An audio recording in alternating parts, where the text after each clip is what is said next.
Everyone, this is Direwolf20, and welcome to episode 44 of Direwolf20's Let's Play series, where today we are changing gears.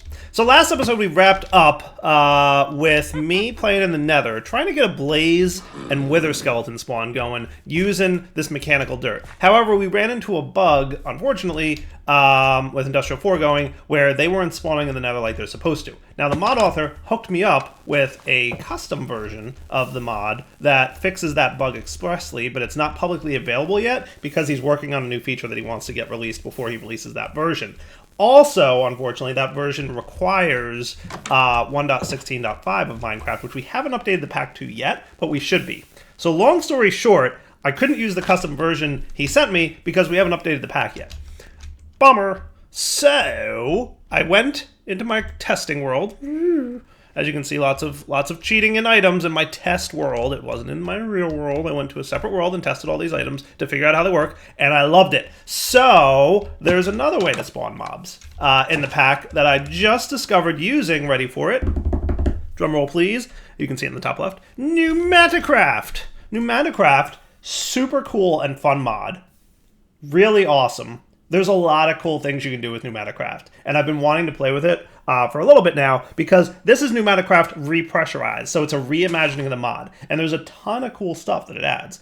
One of them, which I'm expressly going to work towards currently, is the Pressurized Spawner. So here's how it works. You can create spawner cores like so by getting yourself a little bit of memory essence, which is basically liquid experience, which also, by the way, Pneumatic Craft has a really better way of storing EXP, so I can probably get rid of this thing, which would be awesome. So spawner cores can be created that way, and then there's two things you can do. You can either use a spawner extractor, which will you place it on top of a vanilla mob spawner, and it'll extract the mob essence out of it, and give you a fully charged spawner core for just that mob. So you can get like a spawner for wither skeletons if you can find a wither skeleton spawner. Which, hey, spoiler alert, we totally found in that underground tunnel cave thing. Remember, I even marked it on my map. I marked wither spawner.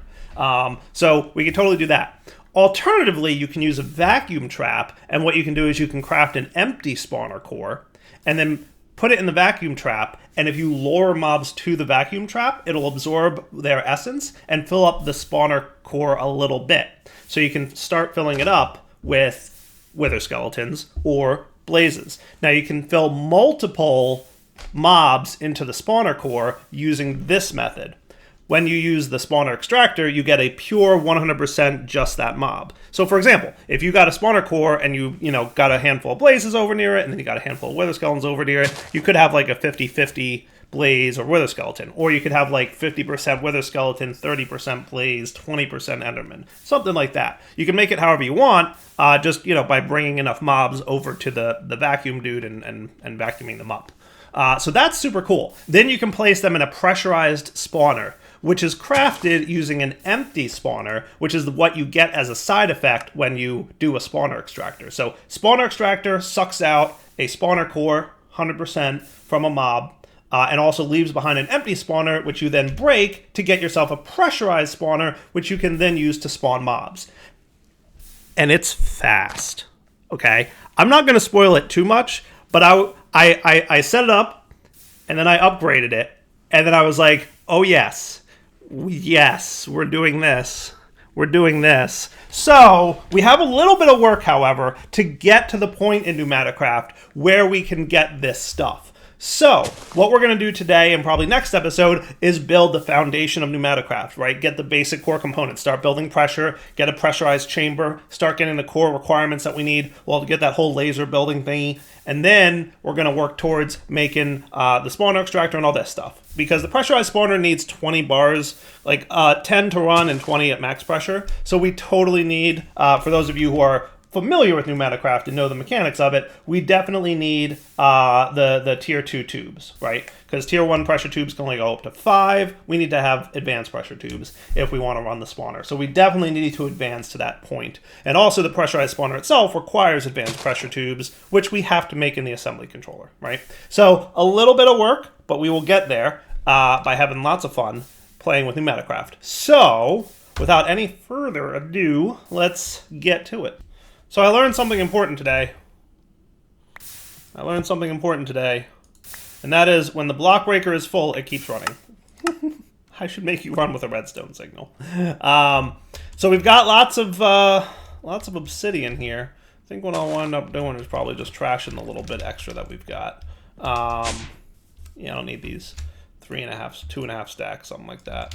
But hey, just a pro tip. Remember I set up the obsidian maker a couple episodes back? Make sure to set him to run with a redstone signal or something like that. And what you could do is you could use the detector from Refined Storage and like turn it off. Kind of like we did with our cobble gen system. Anyway, let's get to building some pneumatic crafty things, shall we? So I'm thinking down here in my basement is where I'll set up my whole pneumatic craft system. So we'll have the pressure chamber and all the things down here. Do I want a separate room for this? Could be cool, right? Oh, one of those sneaky dudes just showed up on me. Imp! Command and Artifice. Haha! Take that, overpowered infinity hammer. So I decided to clean up my basement just a little bit while doing this, because you know. And I think I feel like I should have another ferro flare lantern down here, because this doesn't look entirely well lit. So I think I'm going to pop him right there, and that'll just make sure that this area stays well lit. All right, cool. So how do we get started in Pneumatic Craft? Well, let's see.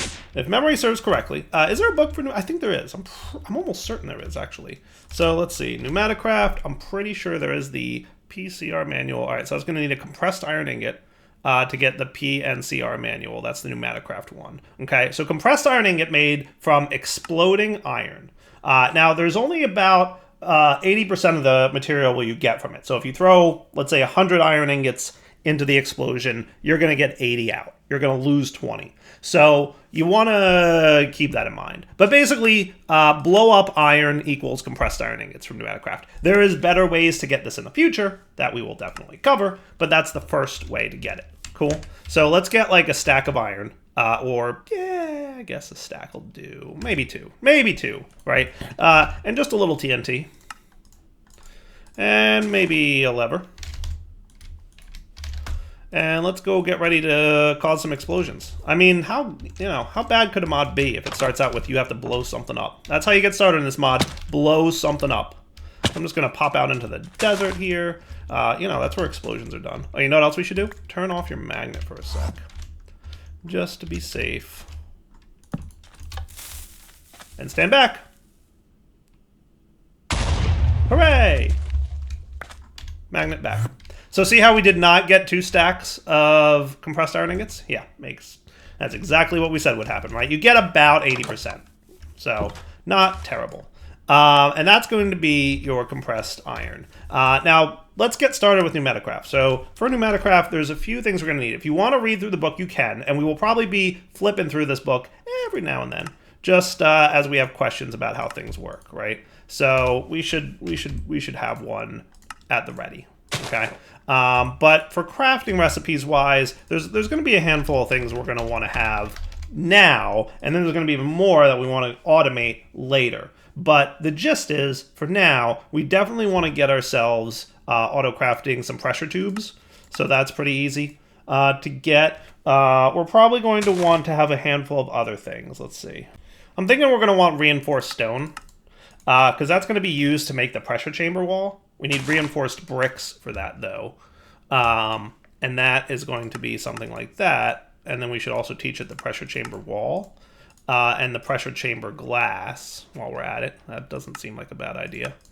And we should also teach your pressure chamber valves. Yeah, it sounds like a smart, good time, right? Yeah. Should we do it that way or this way? I don't think we generally need so many valves. So let's do it the cheaper way. Was there a cheaper way for glass too? There was. I think I'm gonna swap out the glass bit here for this recipe because I think 4 glass at a time is probably, well, I mean, we have infinite glass, right? Like that's one of the things that we automated. So let's make it, let's do this recipe so that you get, exactly how much glass you want. I hope that's ore dictionary glass. I'm pretty sure it will. I'm pretty sure it'll use whatever glass. Let's see, pressure chamber valves. We also want pressure chamber interfaces. That thing will be cool to have because we want to get a pressure chamber up and running pretty quickly. The other thing we're going to want to make sure that we have at the ready should be a compressor.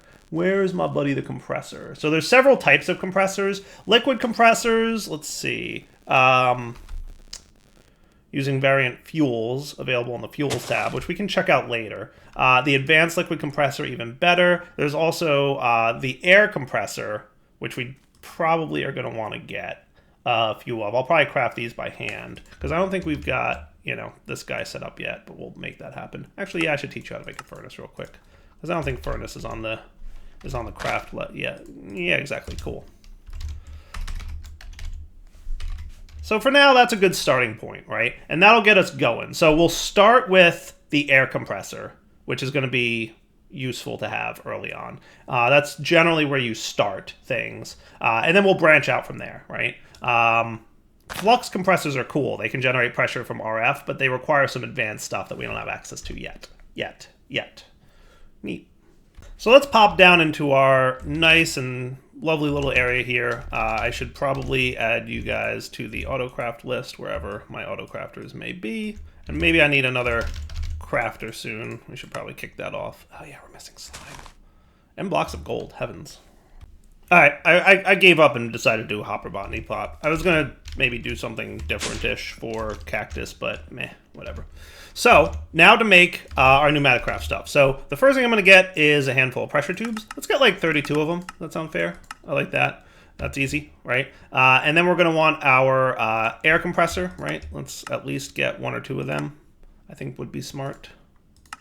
So that's 1. Let's get 1 more. 2 of them's not a bad start. So air compressors from Pneumatic Craft, right? So Pneumatic Craft's whole system of energy, right? And at the end of the day, most mods have some form of energy. A lot of them these days use RF, right? So, or forge energy. But Pneumatic Craft does things a little differently. What Pneumatic Craft uses is pressure. So it uses air pressure to run all its machines, right? Now you can generate air pressure using RF later on in the mod, and you can actually generate RF using air pressure as well. But the gist is that you have to generate air pressure, and the air compressor is the very first way to do that, and you use coal to do so.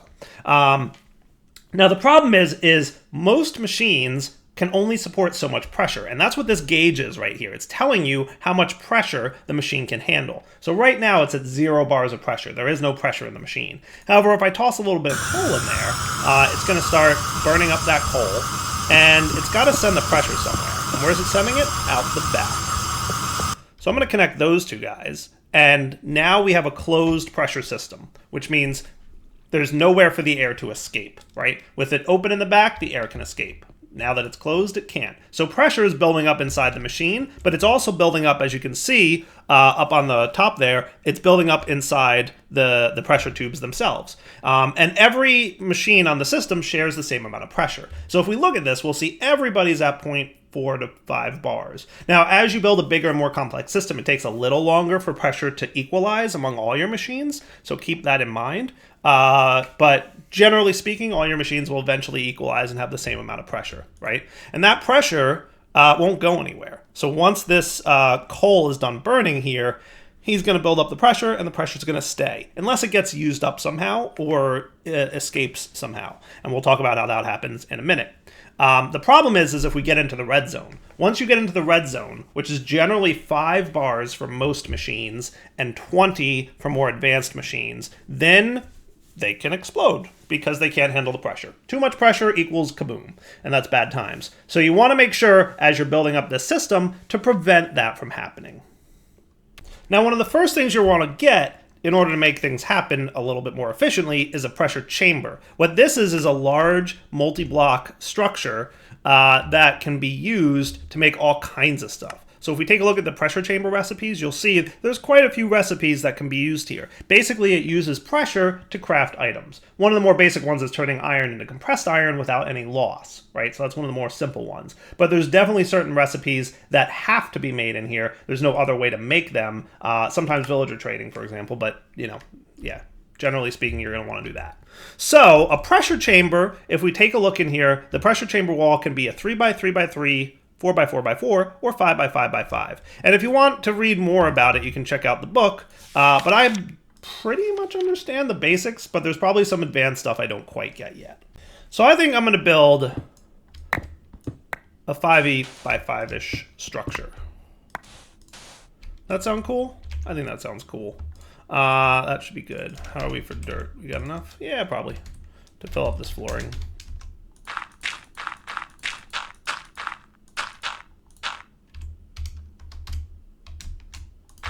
There you go. Nice. Beautiful. So let's get the pressure chamber walls that we're going to need, right? So if we want a 5x5 structure, I want the floor and the ceiling to be pressure chamber walls, and then I want glass on 3 of the sides, right? So we're going to need, 9 times 4 glass is 36, right? And then we're going to need 25 and a few more, so about 32 of these, right? So that should be cool. So 27-ish, or 36 glass, right? If I'm mathing correctly. And then 32 of you. And that should be easy peasy. Cool. And cool. Beautiful. So let's get this thing built up. So I'm going to build it a 5x5. Now, the larger you make this, the more air you're going to need to reach pressure, right? And if you think about that, that makes perfect sense. So keep that in mind, right? It's going to take longer to reach the pressure value that you're looking for if you have a larger structure. So keep that in the back of your minds as you're building this out. It can be as small as 3x3, which is fine. Or yeah, no, I definitely need more than 32 because I need 50 and then a little bit more, right?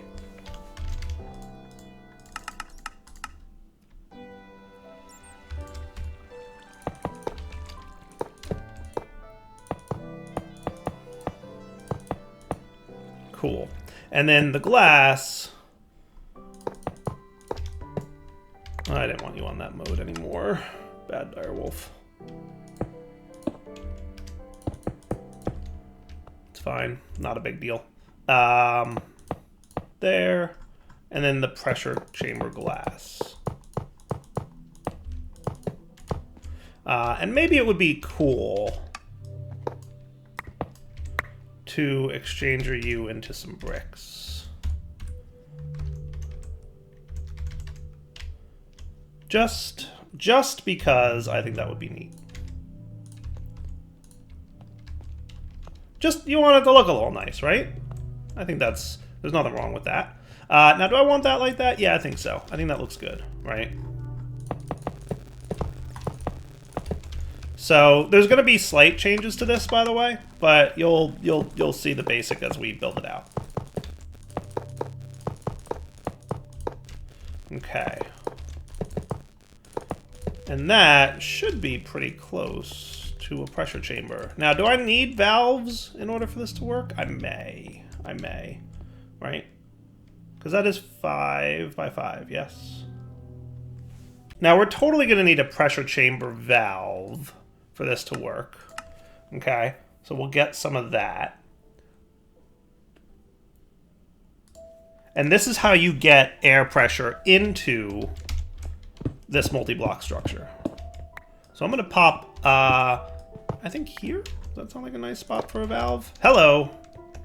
Now we've got, yes, so it needed the valve to form into a multi-block. Sweet. So now we've got a pretty nice sized pressure chamber. So what I'm going to do is connect this up. Now I want to purposely do it wrong so you guys can see what not to do. So remember, when you have a pipe that's open to the air, pressure can escape. So notice how we still have that 1.19 bar of pressure, and it's not going anywhere. It's a closed pressure system. Nothing's happening to it. However, if I place a pipe here, oh, it's starting to leak. There goes the air, right? So that's not what you want to do. What you want to do is try, and if you lose a little bit of air, it's not the end of the world. It's not the end of the world. But try to start your connection from the unpressurized thingy, and then run your piping over to that. So see how we didn't lose any air there? And now our pressure is equalizing, right? So what's happening is, because we have such a larger area of space here, it's not nearly as much pressure inside this area, right? Like a small area with a bunch of air has higher pressure than a large area with a bunch of air. So because we made it 5x5, it's going to take quite a bit of pressure to get us to where we want to go. So I'm going to turn on both these guys, and they'll start producing pressure for us, right? And you can see the pressure inside our air compressors is filling up, but this one's not filling up as much. It's going to take a little bit for that pressure to equalize, okay? So I'm going to let this build up a little bit of pressure here, but before we do too much of that, because I do need to, I shouldn't do too much of this yet, because we do need to talk about inserting and extracting items. So for that, because right now we have no way to get things in there, we need a pressure chamber interface. And we're going to want 2 of these bad boys, okay? And the pressure chamber interface is how you get items in and out, okay? So as I break this chamber glass, oh yeah, there goes all the air pressure. Sorry, air pressure. If I broke this, that would be cool, or whatever. So pressure chamber interface, we're going to pop there. Cool. And you'll notice that there's a little I on this side and a little O on that side. So this is your input side, that's your output side. And in previous versions, I think it was that you'd want to do something like this, and this is your output, or this is your input side now, and over here is your output. Okay, so the way this works now, cool, is that this guy you can put items into, right? And it's got a little door. So the input side is open. You put an item in there, the door will shut, the output door will open, and it'll pop the item inside the machine. And then the machine can craft it and then spit it out this door. So it's a way to open and close the doors. A little bit of pressure is lost, but not much. Not much. And you can customize what items are allowed to be crafted. So for example, the default is export only items that have been crafted in the pressure chamber. This is nice because when you go to craft something in here, you have to insert, for example, gold and 2 redstone. You don't want that gold to be exported before it gets crafted. And in previous versions, this was a little tricky to manage, but in the new version, it's very easy. You just leave it on crafted mode and you're good. Otherwise, you can set it to all items. It'll just extract everything that's in there. And then there's also like a filter you can apply at some point, I think. I thought there was. Exporting items is the interface mode. That's cool. Yes. Nice. So then over here is input mode, right? So if we check this, importing items, and that's what we want. Beautiful. All right, so now that we have this thing properly formed with both an input and an output, which is very yes, I'm debating, how do I want to handle this? How do indeed I want to handle this? Because we may, I think we'll leave it as is. We may need to restructure this. I don't know. Part of me wants to put the pressure valve in the back of this guy, just so that he's far enough away from the interface. And all that means is I need a few more. I think we're going to do that. All that means is we're going to need a few more, and it's not that big a deal, really. Little dudes. I think that's fine. Yeah, let's do that. So, you... Yeah, I know. He's like, what'd you do to me, direwolf? Oh, just pottering. Don't mind me. Pressure chamber valve. Boom. Boom. Good to go. So all that means, realistically, is that we need to run more of this stuff, which I think is fine. Right? That ain't that big a deal. Boom. So now the pressure's equalizing. We can see we're losing pressure in the air compressors here. It's going into the pressure chamber, and we can go ahead and toss our coal in. Now, here's another problem that we're going to run into. Remember, things can blow up if we get too much pressure, so we're going to want to turn this off at some point. So what I'd like to do is set this to only run on a high redstone signal, which means you can only operate if you're receiving a redstone signal. Here's the problem with air compressors, though. They will only consume the coal if they are receiving a redstone signal. That means if they've eaten a piece of coal, they're going to burn it all up before they stop, right? Now, there's another doohickey that we can get from Pneumatic Craft to help power up our machines, and that would be the liquid compressor. So what I should do is get some of this and another one of these, and then the liquid compressor needs a Pneumatic Craft tank, which we can get. And then we can make ourselves a liquid compressor, which is cool. Now, liquid compressors are neat in that they can accept fluids. So generates compressed air using various fluids. And you can check out the available fuels there. So You can either pump in fluid, right-click with a fluid container like a bucket, or the liquid compressor and put it on top of the fluid container on top of the slot. Okay, so redstone behavior, let's set you also to high signal required. And your upgrades, we'll talk about upgrades in a bit. Here's available fuels, right? So liquid ethylene, ooh, you don't say. You don't say. Liquid ethylene, huh? That's cool. LPG, gasoline, kerosene, diesel, biodiesel, all these things are Pneumatic Craft fluids that you can get. Liquid hydrogen, crude oil, lava looks pretty terrible. So we could use lava over here, but boy, does it look like it sucks. But, liquid ethylene, you say? Right? Let's use lava for a bit, but then we'll look at doing something else. Because we have infinite lava, right? Well, I mean, infinite-ish. I mean, technically infinite, right? When we run out of lava we got down there, we'll just get more. So I can pop this dude right there, right? Borrow him. Push the button, you get lava, okay? Now I'm gonna turn you off for a sec. Now here's the deal with this dude, right? When he receives a redstone signal, okay, boop, boop, he starts running, he's generating pressure, right? I should probably connect this dude, okay? And he'll start generating pressure for us, which is cool. And then when he's given a redstone signal to stop, he stops like immediately. So if you really want fine-grained control over your pressure, use the liquid compressors because they stop running almost immediately, as opposed to the air compressors, which, again, I'll just grab a lever. Should probably grab them all. And these guys, like you can flip it on and off, and it's going to burn an entire piece of coal. Now, in fairness, you could use tiny coal or something like that, and it would, you know, burn slower or faster, I mean, and run out quicker. But you get where I'm going with this. Okay. Now, what would be cool is if we could detect how much pressure were in these pipes and then stop the air compressors from running, which is what we're going to do. Cool. So to do that, there's a bunch of upgrades that we can apply to these pipes. One of them being the pressure gauge, right? So pressure gauges are neat. We can go ahead and set this up. Let's see. There's the safety tube module. Will vent air pressure. That's cool. That's not what I want, though. This is what I want. Pressure gauge tube module, right? So we're going to make one of these. So first off, you need a pressure gauge, which is just a little bit of gold and some stuffs. And then we want this, and that's easy peasy. Now what this does is we can place it anywhere on one of these pipes, okay? And it will measure the amount of air pressure in the pipes. And it emits a redstone signal relative to how much pressure is in there, which is sweet. Now, I think... Let's see, isn't there an advanced version of this that's even better? I feel like there is, because there's like a thing for it, right? Let's see, where's the book? Pressure tube module. Tubes, manufacturing, semi-blocks and gadgets. Oh, that's cool. Logistics system, super cool. Mob spawning, entry inject. So let's check out modules. 2 modules, hey, there you go. Logistic pressure gauge module. Yeah, that's what we want. Shows the pressure currently in the tube it's attached to. It also emits a directional redstone signal of which the strength equals 2 times the pressure. So example, 3.5 bars results in a redstone signal of 7. Okay, 0.5 bars would be the first time it's emitting a redstone signal of 1.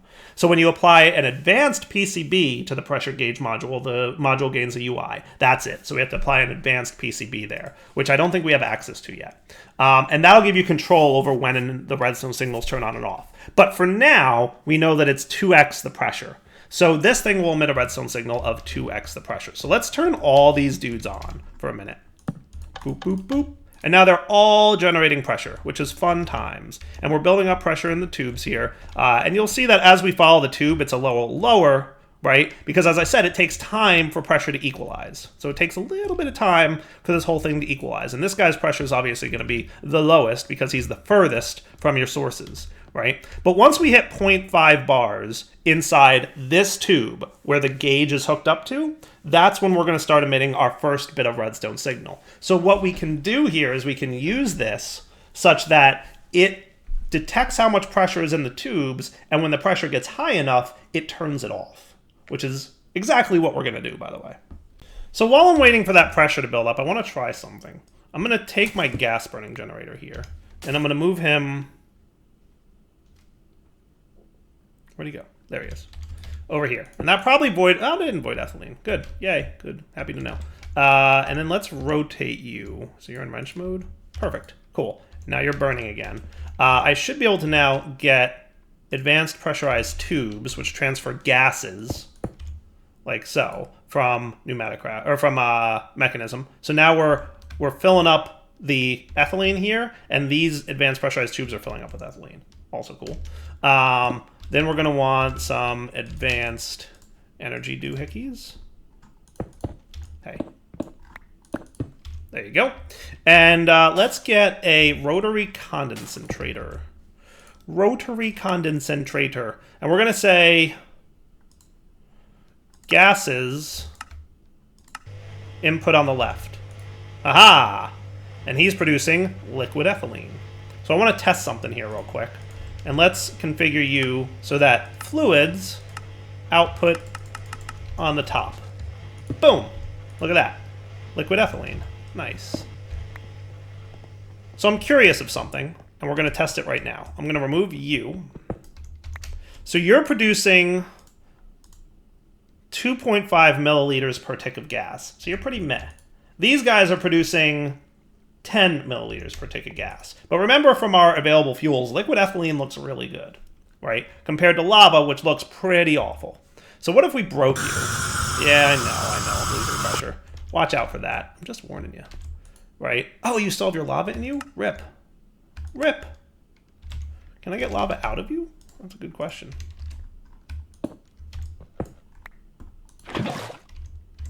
The answer appears to be yes.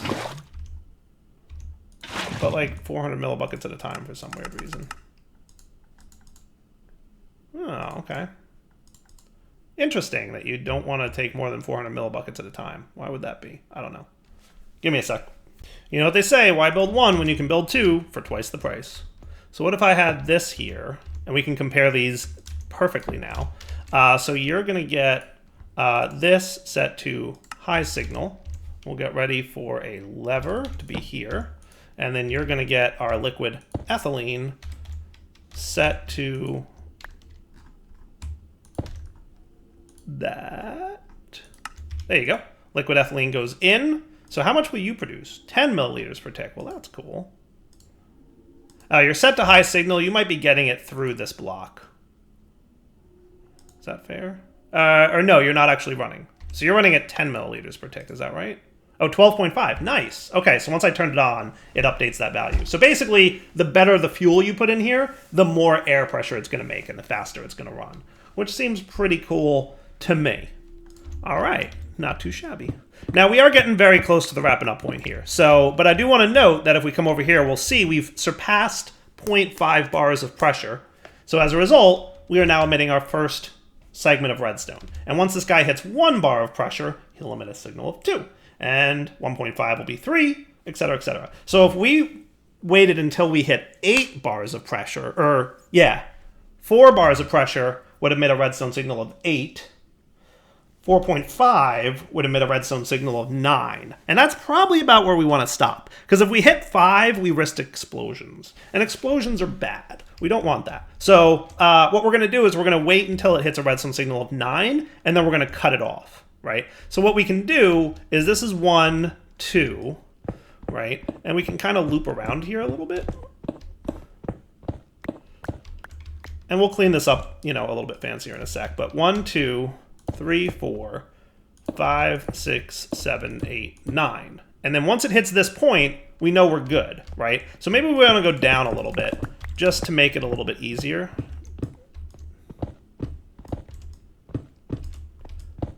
Because I probably want to do something like undergroundy with this.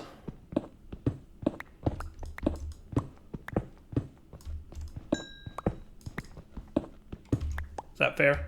So we'll do that. So what if we had something like this? You ready? And maybe shrink would be a good time. Woo! And then a little bit of redstoniness.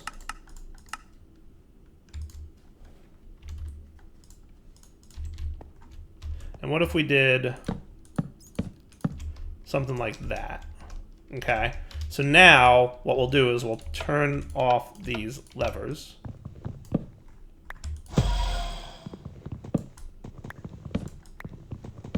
Right? And nobody's running no mores. Well, they are because the redstone, that's right. All right.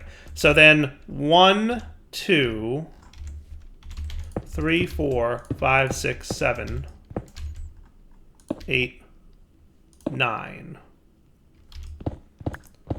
It's a little bit. 1, 2, 3, 4, 5, 6, 7, 8, 9. A little tight, just a little bit though. Because what we want to do. So I think I'm just going to move this back a little bit. There is a way to remove that without losing pressure. I just don't have it yet. It's the wrench from Pneumatic Craft. Not a big deal. So what if we moved it over here? Right? And then we can make this a little bit longer. So 1, 2, 3, 4, 5, 6, 7, 8, 9. Maybe I want to move that back 1 or 2 more. Yeah, I think so. I think it would probably be smart. I think it would. So let's get ready to replace this nice and quick. Super quick. We'll move it back 2 more even, right? So we'll make the pressure gauge here, right? So then we can say 1, 2, 3, 4, 5, 6, 7, 8, 9, right? So this is the 9th block. So once it gets here, we're going to want a repeater.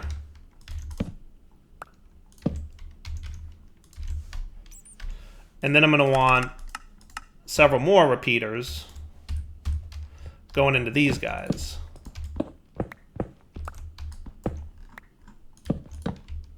Cool. And then they will turn off those and prevent the thing from running. So long story short is when we have a redstone signal, let's get a lever from the analog lever from Create. I like this guy. He's cool. Ready? So we're going to simulate a redstone signal strength of 8 and then see how it comes up to here. It doesn't turn off. But once there's a redstone signal strength of 9, it's going to activate the repeater, which will then activate these repeaters, which will then turn off all of our dudes. Cool? How cool is that? Is that cool? I like it, right? I think that's pretty cool. So now nobody's running. You can see redstone disallows this machine to function. That's what that yellow warning message means. So once we hit a redstone signal strength of 9, which is going to be 4.5 bars of pressure, it'll turn off the system, right? Once that signal strength drops, all of a sudden it turns off all the redstones and these guys start running again and they're green and happy. Sweet. So I think that's a good wrapping up point for the episode. What we'll do is we'll come back next episode and set up some auto crafting with refined storage. By then, we will have more pressure in our pressure chamber. So we'll hopefully see these guys closer to 5 bars of pressure, which should be cool. I think I'll get a little bit more liquid ethylene so we can have a little bit more pressure chamber filling up faster thing. I think that would be smart. There you go. I'll take it. And yeah, so for now, Darryl20 signing off. Hope you guys enjoyed the episode. Hope you're excited about Pneumatic Craft, because I am. And what we'll do is work towards getting a bunch of cool Pneumatic Craft stuff so that we can eventually have a really cool mob spawn set up. All right, guys? For now, Darryl20 signing off. Take it easy.